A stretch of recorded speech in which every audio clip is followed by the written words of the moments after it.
You are listening to Venus Rose, interactive spiritual Q&A and the power of sound. Music is like sunshine. Hello, conscious souls.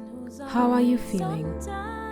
We have reached Libra season, but the solar eclipse has left its mark and is still breathing through our fields.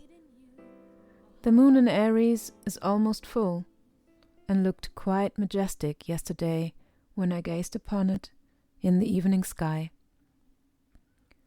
One reason I gave this podcast the name Venus Rose is that the Venusian energy is very dominant in my astrological chart. Another one is obvious, that I'm called Rose.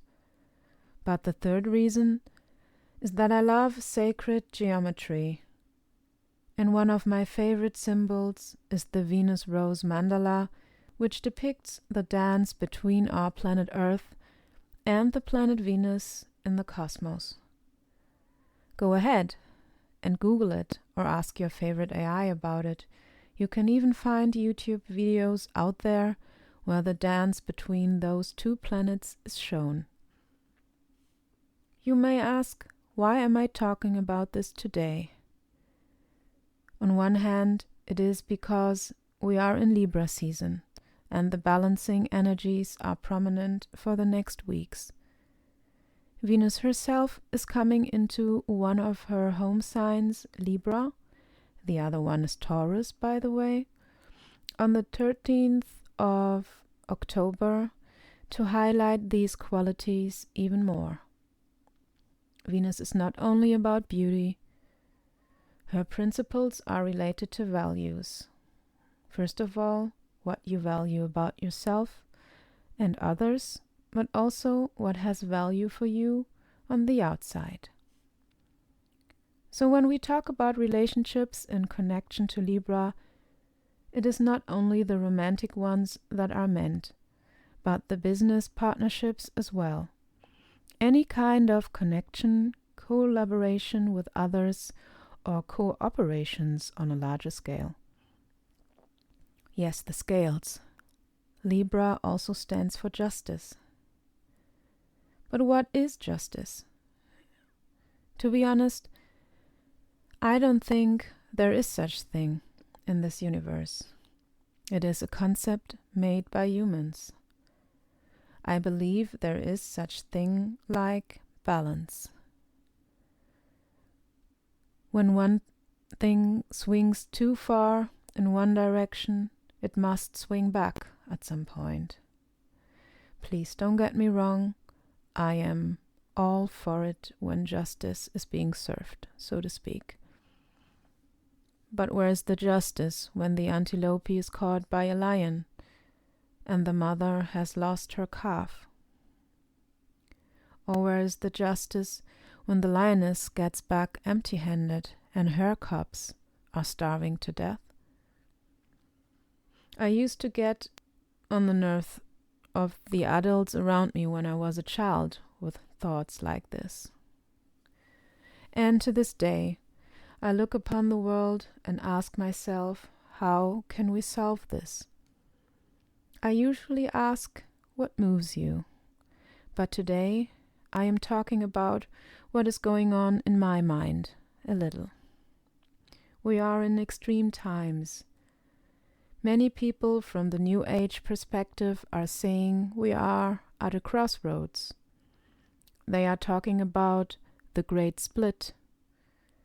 And although I know what they are referring to, in a nutshell, it is about that some people trust that humanity is heading in a positive direction, but the masses are living in fear.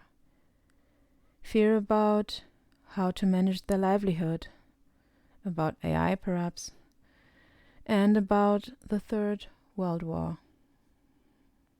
Yes, I understand, and I learned through lessons in my life, and still believe that our thoughts determine whether we live in heaven or in hell.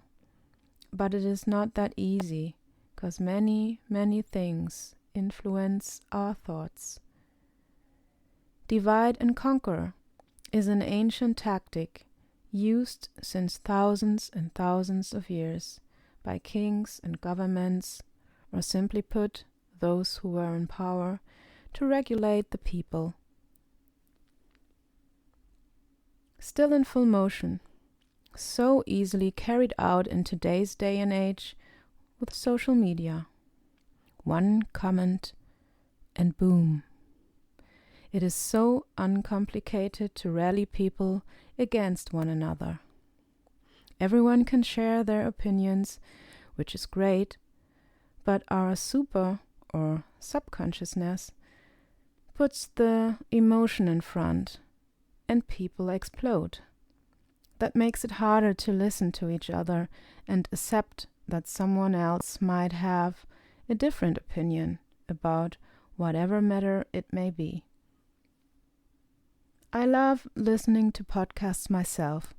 That has inspired me to start my own.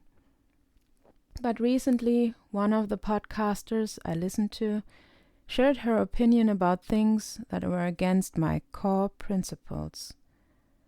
How do you handle these things in today's day and age? I like her skills and how she explains stuff that interests me, but I needed to go deep and ask myself if I still want to learn from someone who has certain opinions that are so far away from mine. Opinions about someone I do not want to be associated with. A decade back, I probably would have stopped listening. Today, I still do, but will probably never engage with her further. We all have different opinions about stuff. I can totally let everyone be, but I am quite choosy who I give my attention to and grant them my energy this way. Nobody is perfect. Can I take something from her and let the rest be?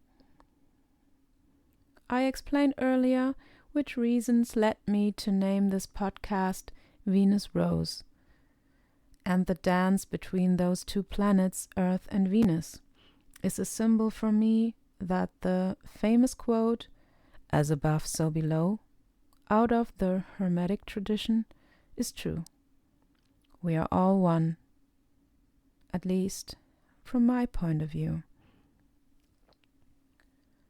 The rose that is formed during the dance between these planets in a span of 8 years has petals that are shaped similar to the 5 wands of a wild rose. The tiny fragile rose petal here on Earth and the one formed through Venus's orbit in 1.5 years up there in the cosmos. What is unity consciousness? Some call it Christ consciousness.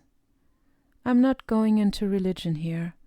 Another way to divide and conquer, as we see playing out in wars out there in the world. So let's stay with unity consciousness. What does it mean? For me, it is about knowing that we are all one. I get that it is easy to collaborate with those who have the same opinion like you. Any kind of group, whether in friendship circles or a party, for example. When it comes to the point where we could look at the possibility to accept that we are all one, if deep pain is involved, it is not that easy anymore. Please, as someone who was born and raised in a country where I could not hide that I am different from the outside, I know from direct experience how humans react, project, and fuel their hate into one's direction. I learned to remain calm, ask questions, and try to understand why they act like they do. For sure, all my Venus energy helps, the Libra and the Taurus aspects as well. But my mother, prominent balance energy through Venus in her chart, and a beautiful big heart for all living beings in general, was a good role model and an example of patience. Is it possible to put boundaries in place, of course, and still accept that we are all one? Is it possible to wish someone well, although they do not wish you the same? I remain positive for humanity, although it is tough sometimes with all the horrific things that happen every single day, that there is a way to raise the consciousness of the majority. Not everyone wants positivity, and we have to accept that. But for all of us who want better days, it lies in our hands to select, to choose each day to make decisions from a place of love instead of fear. Yes, fear, because that is the place where hate starts. Treat everyone, yourself first, with respect and kindness, and go from there. Thank you for listening. I welcome you all into Libra season. Send me your questions around values, relationships, or perhaps money and abundance.